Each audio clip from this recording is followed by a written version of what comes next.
بسم اللہ الرحمن الرحیم۔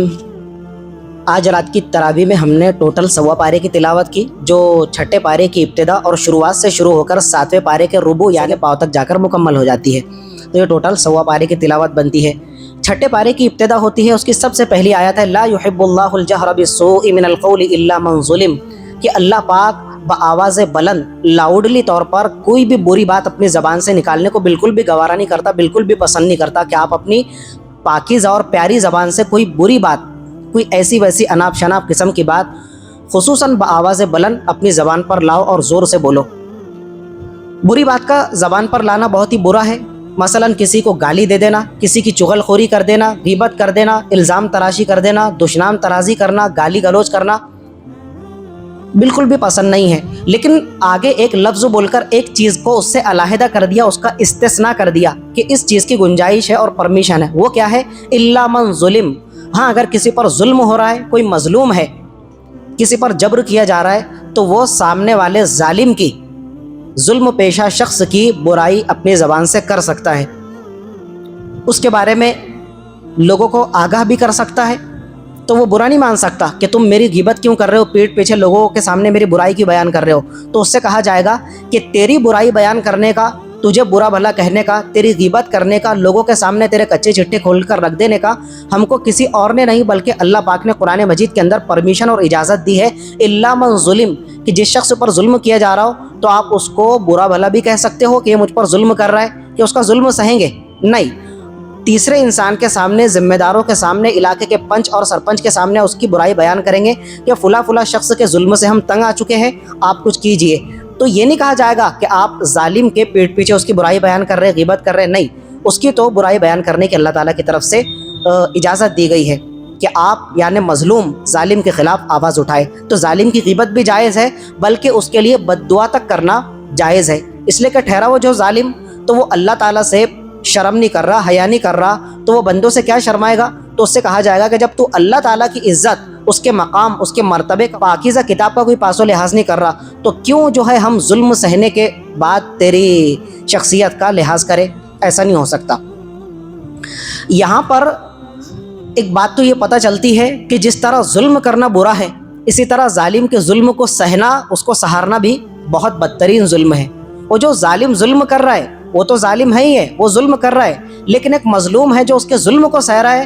تو کچھ لوگ تو کہتے ہیں، کچھ دانشور کہتے ہیں، علماء کرام کا کہنا ہے کہ یہ جو مظلوم ظلم سہ رہا ہے تو یہ ظالم سے بھی بڑا ظالم ہے، کہ یہ مظلوم نہیں ہے کہ جو لاچار ہونے کی، تنگ دست ہونے کی، غریب اور بے بس ہونے کی دہائی دے رہا ہے، نہیں، کیوں تو ظلم سہ رہا ہے بھائی؟ اگر تیرے اندر ظالم کے ہاتھ کو روکنے کی طاقت نہیں ہے تو اوروں کی مدد حاصل کر، دوسرے جو ذمہ دار ہے، اس لیے کہ ہر شیر کو سوا شیر ہے، یہ ظالم ہے تو اس کا بھی تو کوئی سوا شیر ہوگا، تو سوا شیر تک رسائی حاصل کر، اس تک پہنچ حاصل کر، اور جو ہے اس سے مدد کی فریاد کر، تو کیسے اس کی عقل ٹھکانے آتی تجھے پتہ چلے گا۔ تو جس طرح ظالم کا ظلم کرنا برا ہے، اسی طرح مظلوم کا ظلم سہنا بھی برا ہے۔ ہمارے سروں کا تاج، ہماری آنکھوں کی ٹھنڈک اور ہمارے پیارے حضور کے داماد محترم، شیر خدا و شیر رسول حضرت علی رضی اللہ تعالیٰ عنہ کا فرمان مقدس ہے السکوت عن الظلم ظلم۔ وہ فرماتے ہیں کہ ظلم کو سہتے ہوئے ظلم پر خاموش رہنا بھی خود ظلم ہے، اس لیے کہ ظلم کے سہنے سے بھی ظالم کی مدد ہوتی ہے۔ یہ کسی شعر کا ایک مصرع ہے۔ اسی طرح امت کے سردار، پہلے خلیفۃ المسلمین حضرت صدیق اکبر رضی اللہ تعالیٰ عنہ فرماتے ہیں ان الناس اذا رأوا الظالم فلم یأخذوا علی یدیہ، کہ جب لوگ ظلم کو اپنی آنکھوں سے ظلم ہوتا ہوا دیکھ رہے ہیں لیکن پھر بھی وہ ظالم کے ہاتھ کو نہیں روکتے، اس کو ظلم سے باز رہنے کی تلقین نہیں کرتے، اوشک ان یعم اللہ بعقاب منہ، تو ان قریب اس بات کا اندیشہ ہے کہ اللہ تعالیٰ پوری کمیونٹی کو، پوری برادری کو اور پورے محلے داروں کو اپنے ظلم اور گرفت کے اندر لے لے، اس بات کا اندیشہ ہے۔ تم کو طاقت ہے کہ تم اس کو ظلم سے باز رہنے کی تلقین کرتے ہو۔ ایک شخص ہے جو محلے کا دادا بننے کی کوشش کرتا ہے، نہ گھر کا ٹھکانہ ہے، کرائے کے گھر میں رہے گا، نہ پہننے کا ٹھکانہ ہے، اوروں کے دیے ہوئے کپڑے پہنے گا، لیکن تھوڑی باڈی آ گئی، فٹنس آ گئی، چور اچکوں کا ساتھ ہے، تھوڑا دادا گیری اور لوفر قسم کے لوگوں کی صحبت میں رہ کر اس کی بھی ہمت بڑھ گئی، اس کے حوصلے جوان ہو گئے، تو وہ کیا کر رہا ہے؟ پورا محلے کا دادا بننے کی کوشش کر رہا ہے۔ تو علاقے کے جو سرپنچ ہے، مکھیا ہے، ذمہ دار قسم کے افراد ہیں، کیا ان کی زبان سل گئی ہے؟ انہوں نے اپنے ہاتھوں کے اندر چوڑیاں پہن کر بیٹھ گئی ہے کہ وہ ظالم کو ظلم کرتا ہوا، دادا گیری کرتا ہوا دیکھ رہے ہیں، لیکن نہ ان کی زبان کھل رہی ہے نہ ان کے ہاتھ آگے بڑھ رہے ہیں اس کے ظلم کو روکنے کے لیے۔ تو حضرت ابوبکر صدیق کا فرمان ہے کہ اللہ تعالیٰ ان تمام سرپنچوں کو، مکھیا کو اور جو علاقے کے ذمہ دار ہیں ان کو بھی اپنی پکڑ اور گرفت کے اندر لے لے گا کہ تم کو تو اللہ تعالیٰ نے کیا ہے ایک اونچا مقام دیا تھا، تم کو ہاتھ روکنے کی، زبان چلانے کی طاقت دی تھی کہ تم اس کو ظلم سے باز رہنے کی تلقین کر سکتے تھے، لیکن پھر بھی تم کیا ہے بھیگی بلی بن کر بیٹھے۔ تو یہ اللہ تعالیٰ کو گوارا نہیں ہے۔ ایک موقع پر حضور نے فرمایا نا، انصر اخاک ظالما او مظلوما، کہ تم اپنے بھائی کی مدد کرو چاہے وہ ظالم ہو یا مظلوم ہو۔ صحابہ کرام کو بڑی حیرانی ہوئی کہ یا رسول اللہ، مظلوم کی مدد کرنا تو سمجھ میں آتا ہے کہ ایک بندہ ہے جس پر ظلم ہو رہا ہے، وہ مظلوم ہے تو اس کی مدد کرنا سمجھ میں آتا ہے، آپ کہہ رہے ہیں کہ ظالم کی بھی مدد کرو، تو ظالم کی مدد کس طرح ہو سکتی ہے؟ حضور نے فرمایا تحجزہ من الظلم فإن ذلک نصرہ، کہ تم ظالم کو اس کے ظلم سے روک دو، یہ اس ظالم کی مدد کرنا ہے، اس کا ہاتھ روک دو، اگر وہ کسی برائی کا ارتکاب کر رہا ہے تو اس کو باز رہنے کی تلقین کرو، یہ اس کی مدد ہے۔ یہ فرمانے کا مطلب نہیں ہے کہ تم اس کے ظلم کے اندر اس کی مدد کرو، کہ اگر وہ چاقو مانگ رہا ہے تو اس کو چاقو لے جا کر دے دو تاکہ وہ مرڈر کر دے، نہیں، یہ نہیں، اس کو اس کے ظلم سے باز رہنے کی تلقین کرو جہاں تک تمہاری پہنچ ہے۔ اگر تم زبان کا استعمال کر سکتے ہو تو اس کو نہی عن المنکر کرو، اگر اللہ تعالیٰ نے تم کو علاقے کا ذمہ دار بنایا ہے تو تم اس کو تھپڑ بھی مار سکتے ہو کہ تیری اتنی مجال کہ تو ایک بے بس شخص پر کیا ہے دادا گیری کر رہا ہے، تو یہ اس کی نصرت اور مدد کرنا ہے۔ آگے پھر اللہ تعالیٰ نے اگلے رکوع کے اندر یہودیوں کے ایک دعوے کی تردید کی ہے، جو موجودہ یہودی کمیونٹی ہے وہ بھی، اور اس سے پہلے لے کر پچھلے 1400 سال تک کے اور حضور کے دنیا میں تشریف لانے سے پہلے اور حضرت عیسیٰ کے دور کے اندر جو یہودی تھے، اس وقت سے لے کر آج تک یہودیوں کو اس بات کا زوم ہے کہ انہوں نے کیا کر دیا، معاذ اللہ وہ حضرت عیسیٰ کو بڑا غلط کار انسان سمجھتے تھے۔ حضرت عیسیٰ علیہ السلام کو اللہ تعالیٰ نے معجزانہ طور پر اپنے قدرت کے کرشمے کے اظہار کے طور پر بغیر باپ کے پیدا کیا، آپ پرسوں سن چکے درس کے اندر، تو معاذ اللہ انہوں نے بغیر باپ کے پیدا ہونے کو کسی اور ہی طرف لے کر چلے گئے۔ حضرت عیسیٰ علیہ السلام نے جب اپنی دعوت توحید کو آگے بڑھایا اور عیسائیت کو پروموٹ کیا، اپنی شریعت کی تلقین اور لوگوں کو اس کی طرف متوجہ کرنے کی بات کی، تو یہودی لوگ حضرت عیسیٰ علیہ السلام کے دشمن بن گئے اور ان کے قتل کے در پہ ہو گئے، اور پھر انہوں نے ایک دن موقع پا کر حضرت عیسیٰ علیہ السلام کو سولی پر چڑھانے کا ارادہ کر ہی لیا، اور انہوں نے جو کام انجام دیا تو اس کے بعد میں انہوں نے کیا کیا، اپنی طرف سے ایک بات چلا دی کہ ہم اپنے ارادے کے اندر سفل ہو گئے، اپنی پلاننگ کے اندر کامیاب ہو گئے، سکسیسفل ہو گئے، کہ ہم نے عیسیٰ ابن مریم کو کیا کر دیا، پھانسی پر چڑھا دیا، ان کو سولی دے دی اور ان کا قصہ اس دنیا سے تمام کر دیا۔ انہوں نے کیا کہا کہ انا قتلنا، کہ ہم نے عیسیٰ ابن مریم کو کیا کر دیا، سولی پر چڑھا دیا اور ان کو فنا کے گھاٹ اتار دیا۔ اللہ تعالیٰ فرماتا ہے وَقَوْلِهِمْ إِنَّا قَتَلْنَا الْمَسِيحَ مَرْيَمَ رَسُولَ اللَّهِ، کہ ہم نے اللہ کے رسول کہے جانے والے شخص عیسیٰ ابن مریم کو کیا کر دیا، قتل کر دیا، ان کو فنا کے گھاٹ اتار دیا۔ اللہ تعالیٰ فرماتا ہے ان کے دعوے کی تردید کرتے ہوئے، ان کے زوم کو ریبٹل کرتے ہوئے، ما قتلوہ، کہ انہوں نے حضرت عیسیٰ کو قتل کیا، وما صلبوہ، اور نہ ہی ان کو سولی پر لٹکایا، کیا ہوا، ولیکن شبہ لہم، معاملہ یہ ہے کہ معاملہ ان پر مشتبہ ہو گیا، وہ کنفیوژن کا شکار ہو گئے۔ بر رفعہ اللہ الیہ، اللہ تعالیٰ فرماتا ہے میں تم کو حقیقت سے آگاہ کرتا ہوں کہ معاملہ یہ ہے کہ ان کو اللہ تعالیٰ نے زندہ و جاوید آسمانوں پر اٹھا لیا۔ وکان اللہ عزیزا حکیما، اور اللہ تعالیٰ زبردست اور حکمتوں والا ہے۔ دراصل یہودی لوگ جب حضرت عیسیٰ کو قتل کرنے کے ارادے سے آئے تو سب سے پہلے انہوں نے حضرت عیسیٰ کی جو رہائش گاہ تھی، جو ان کا روم تھا، کمرہ تھا، گھر تھا، تو اپنے ایک آدمی کو اندر بھیجا کہ تم معاملے کی تفتیش کرو کہ وہ موجود ہے یا نہیں، عیسیٰ ابن مریم۔ تو ان کا ایک آدمی سب سے پہلے اندر گیا، خبیث فطرت کا مالک تھا، ناہنجار تھا، اس کا نام روایتوں کے اندر ملتا ہے شمعون کرینی، شمعون اس کا نام تھا۔ اور یہ کرینی کیا ہے، تو ایسا لگتا ہے کہ وہ کوئی کرین چلانے والا تھا، اس زمانے میں تو کرین تھی نہیں، لیکن یہ جس طرح جیسے بھی چل رہی ہے، ہماری ندی کی صفائی ہو رہی ہے، کرینے وغیرہ چل رہی ہے، تو ایک کرینی اس کے لقب سے، تو میں مزاحیہ طور پہ کہتا ہوں شمعون کرینی، یہ تو بڑا بدبخت تھا، تو جتنا بھی اس کو چڑھا لو کوئی فرق نہیں پڑتا۔ تو جب وہ حضرت عیسیٰ کی تفتیش کے لیے، معائنہ کرنے کے لیے اندر گھسا، تو فوراً اللہ تعالیٰ نے اس شمعون کرینی یہودی کو حضرت عیسیٰ کا ہم شکل بنا دیا، جس طرح موجودہ دور کے اندر ہم شکل کو ٹروپل گینگر کہا جاتا ہے، ملتی جلتی شکل والا۔ تو حضرت عیسیٰ علیہ السلام کو اللہ تعالیٰ نے زندہ و جاوید بحفاظت، فرشتوں کی حفاظت کے حصار کے اندر آسمانوں پر اٹھا لیا، اور اس شمعون کرینی کو حضرت عیسیٰ کا ہم شکل بنا دیا۔